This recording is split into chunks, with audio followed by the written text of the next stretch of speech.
অনেকক্ষণ তো আছি দাঁড়ায়া। একটু থাকতে হবে দাঁড়ায়া। কতক্ষণ ভাই? জিনিস দিনে যতক্ষণ দাঁড়া থাকবেন ততক্ষণ। আছি তো দাঁড়ায় অনেকক্ষণ। একটু ধৈর্য ধরেন, সবুর করেন। ঝাল কি অল্প? শেষ করো না কেন গল্প? সময় আমার স্বল্প।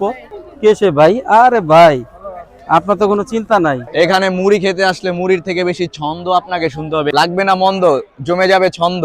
কেউ থাকবে না মুখ বন্ধ। আর মুড়ি না পেলে শুরু হয় দ্বন্দ্ব।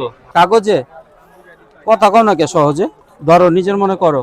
আচ্ছা, এখন কি বাড়ায়া থাকতে হইব না, কিন্তু আর দাঁড়ায়া দিমোহান এটা এতটি দিয়া লড়ায়া রে, বডিটা চাপায়া দেখতে হইব তাকায়া। ওয়েট শুন, চলবো না জ্বলবো, কি যে ভাল লাগে যদি ঝাল লাগে। রুকো যারা, সবার প্লিজ। আমার কাছে আছে না ব্যবস্থা, এই তো আমাদের অবস্থা। আপনি নাকি কবি হতে চেয়েছিলেন, কিন্তু পরিবারের চাপে এখন মুড়ি বিক্রি করছেন। পরিবারের চাপে হোক আর প্রকৃতির ডাকে হোক, হয়েছি তো আমি ফেরিওয়ালা, নয়তো আমি মুড়িওয়ালা। এরকমই কি চলবে? হ্যাঁ, মরিচ দিলেই চলবে। ছন্দগুলা কি বাসায় লেখালেখি করেন?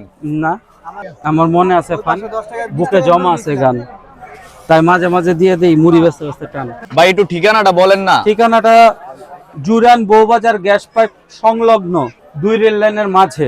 খেতে হলে আসতে হবে রাজু ভাইয়ের কাছে। অবশ্যই 26 उर्दू बोलेगा? चा चलेगा?